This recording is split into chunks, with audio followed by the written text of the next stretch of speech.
여기는 제주도 에코랜드인데요. 숙소에서 매우 가까운 곳입니다. 네, 안녕하세요. 오늘 뒷배경에 어제 이렇게 뭐 걸어놓은 것처럼 보여서 약 이쪽으로 좀 돌아서 이제 또 다른 배경에서 여러분들과 함께 말씀 수다를 나누도록 하겠습니다. 오늘 5월 5일인데 많은 분들이 아마 결혼기념일일 건데 저도 오늘이 결혼기념일인데요. 오늘은 안식월이라서 우리 두 사람이 이제 함께 따로 보내게 됐습니다. 네, 결혼기념일 축하한다고요? 네, 감사합니다. 네, 감사합니다. 네, 아유 참 예전에는 5월 5일이면 우리 체육대회하고 막 그래서 즐거운 시간을 가졌는데 이제 못하게 됐네요. 만약에 이제 안식월 끝나게 되면 어떻게든지 함께 우리 전교인들이 뭘 하는 시간을 제가 가서 이제 만들어야 되지 않을까라고 하는 생각을 하게 됩니다. 너무 오랫동안 우리가 서로 함께하지 못한 것들에 대해서 아쉬움이 참 많이 있습니다. 자, 5월 5일 우리에게 주시는 하나님의 말씀은 창세기 41장 37절부터 45절의 말씀인데요. 하나님 말씀을 보시겠습니다. 바로와 그의 모든 신하가 이 일을 좋게 여긴지라. 바로가 그의 신하들에게 이르되 이와 같이 하나님의 영에 감동된 사람을 우리가 어찌 찾을 수 있으려 하고, 요셉에게 이르되 하나님이 이 모든 것을 내게 보이셨으니 너와 같이 명철하고 지혜 있는 자가 없도다. 너는 내 집을 다스리라. 내 백성이 다 내 명령에 복종하리니 내가 너보다 높은 것은 내 왕자뿐이니라. 바로가 또 요셉에게 이르되 내가 너를 애굽 온 땅의 총리가 되게 하노라 하고, 자기의 인장 반지를 빼어 요셉의 손에 끼우고 그에게 세마포 옷을 입히고 금사슬을 목에 걸고 자기에게 있는 버금수레에 그를 태우매 무리가 그의 앞에서 소리지기를 엎드리라 하더라. 바로가 그에게 애굽 전국을 총리로 다스리게 하였더라. 바로가 요셉에게 이르되 나는 바로라. 애굽 온 땅에서 내 허락이 없이는 수족을 놀릴 자가 없으리라 하고, 그가 요셉의 이름을 사브나파네아라 하고 또 온의 제사장 보디베라의 딸 아스낫을 그에게 주어 아내로 삼게 하니라. 요셉이 나가 애굽 온 땅을 순찰하니라. 네, 우리가 지금 계속 요셉에 대한 이야기를 보고 있죠.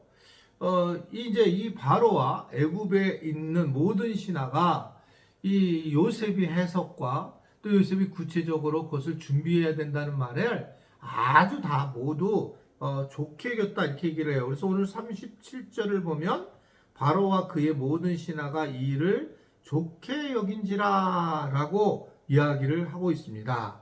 그래서 굉장히 칭찬을 이제 하는 그런 모습이죠.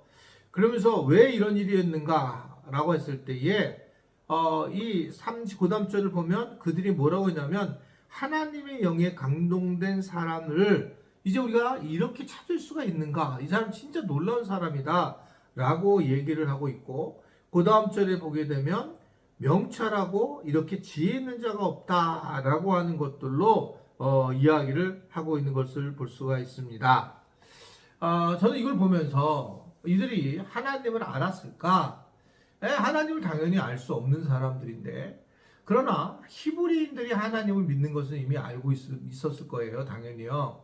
그래서 이들이 참 하나님을 참 믿는 그런 모습들이 놀랍구나라고 하는 생각을 하게 되었고, 하나님의 영에 속한 사람들이 참 지혜와 명철하구나라는 것들을 이야기를 하고 있어요. 오늘 저는 이 부분을 함께 좀 말씀 수다에서 나누고 싶습니다. 믿음이 좋은 게 뭘까?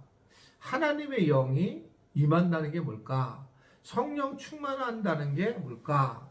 물론 은사를 받고 이런 것들이라고 볼 수도 있겠지만, 여러분 내가 만약에 예언의 은사를 하거나 또는 내가 뭐 방언을 하거나 내가 어떤 은사를 행위를 하고 다른 귀신을 내쫓고 그런데 사람이 삶에서 굉장히 그런 비도덕적인 삶을 산다면 나머지 종교적 행위는 아무것도 아니라고 생각할 수 있어요. 그렇죠?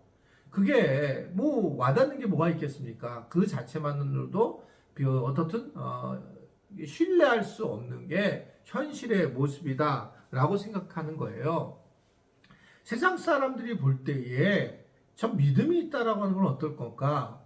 우리가 막 그래서 그렇게 지금 어떤 은사 행위를 하는 것에 대해서 그들이 믿음이 있다고 보는 걸까?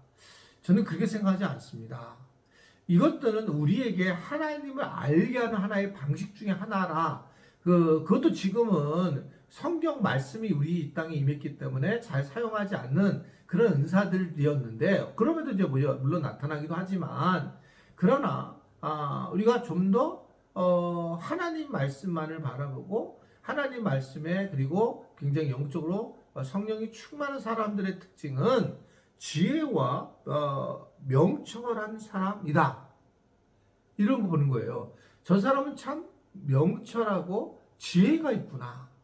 라고 하는 것이 성령의 사람이고 하나님의 은혜를 경험한 사람들이라는 겁니다. 그러니까 무지하게 막 기도만 많이 하는 것이 아니라 시간이 지나면서 많은 사람들을 살리고 그리고 이 일에 대해서 잘 처리하는 사람이 지혜롭고 명철한 그런 사람인 걸 볼 수 있고, 그래서 지혜롭고 명철한 사람들은, 기도를 하는 사람들은 다른 사람의 이야기를 잘 듣는 사람들입니다. 우리 교회도 뭐 있어요. 제가 참 좋아하는 분인데 정말 명철하고 지혜로우세요. 그런데 이 어떤 걸 알고 있냐면 모든 사람의 이야기를 다 들어보시는 거예요. 다 들어보는 게 지혜로운 거예요. 저도 이제 사실은 교회를 개척하고 당회를 하고 싶지 않았어요. 그래서 이 교회를 개척했는데 이 막상 교회가 좀 성장하다 보니 부목사님들도 많아지고 그리고 당회도 할 수밖에 없는 상황이 되었습니다. 그러다 그것을 막 진행하려고 하는데 처음에는 막 삐끄덕삐끄덕 되는 거예요. 내가 너무나 잘 못하네. 제가 문제인 거예요, 제가 뭐 이걸 어떻게 해야 될지 모르겠는 거예요. 그러다가 이제 그분을 통해서 이렇게 알게 된 것은 모든 사람의 이야기를 들어보자는 거예요. 그리고 이야기를 다 시켜보자는 거예요. 그러면 이야기를 다 하게 되면 뭐 반대, 긍정이 있을지 모르겠지만 이 밖에 나가서 다른 사람들에게 부정적인 이야기를 하지 않게 된다는 걸 알게 됐습니다. 그래서 지금은 다 이야기를 한번 물어봐요. 근데 원래는 제가 다 얘기를 그냥 해야 되는데 오히려 물어보면서 그분들을 이렇게 받아들이는 이야기들을 받아들이고 수용하게 되면서 그러면서 교회가 건강해져 나가는 것들을 제가 배우게 되었습니다. 그래서 어떻든 기도를 많이 하는 사람들은 고집이 센 사람들이 아니에요. 이거 기억하셔야 돼요. 고집이 센 사람이 아니에요.